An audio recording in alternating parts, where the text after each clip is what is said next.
কোরিয়ার পাহাড় ঘেরা এক ছোট শহরে একটা পুরনো স্কুল ছিল। দিনের বেলা স্কুলটা অন্য সব স্কুলের মতোই দেখাতো, কিন্তু সূর্য ডোবার পর কেউ আর ওখান দিয়ে হাঁটত না। লোকজন বলতো স্কুলটার বাথরুমে একটা আয়না আছে। রাত 12টার পর সেই আয়নায় তাকালে আয়না আর তোমার মুখ দেখায় না। একদিন শহরে নতুন মেয়ে এলো, নাম হা ইন।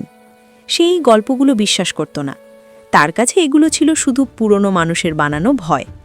প্রথম কয়েকদিন সব ঠিকই ছিল, কিন্তু এক রাতে স্কুলের এক ছাত্র দেরি করে বাথরুমে যায়।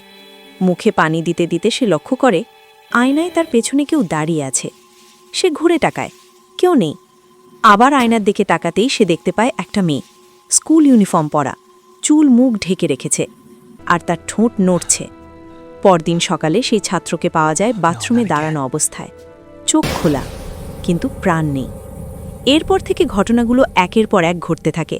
যেই রাতে আয়নার দিকে তাকায় সেই আর আগের মতো থাকে না। হাইন ভয় পেয়ে লাইব্রেরিতে খোঁজাখুঁজি শুরু করে। সেখানেই সে পায় একটা পুরনো ডায়েরি।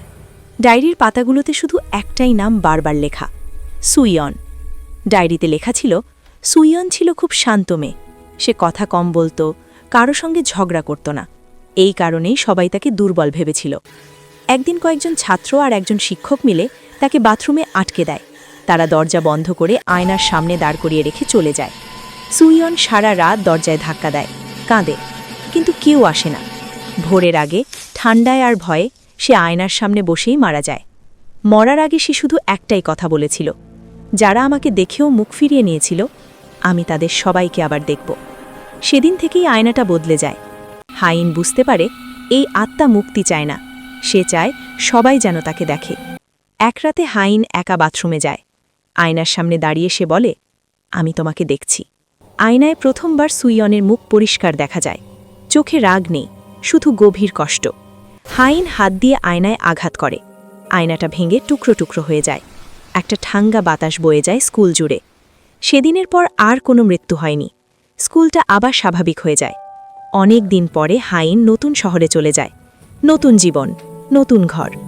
একদিন সে দেয়ালে একটা নতুন আয়না ঝোলায়। রাতে ঘুমাতে যাওয়ার আগে হঠাৎ তার মনে হয় কেউ তাকে দেখছে।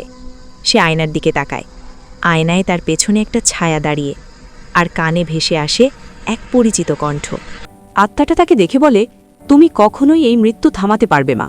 বন্ধুরা, গল্পটি যদি ভালো লেগে থাকে তাহলে এরকম আরও গল্প পেতে আমাদের চ্যানেলটি সাবস্ক্রাইব করুন এবং লাইক দিয়ে আমাদের সাথেই থাকুন।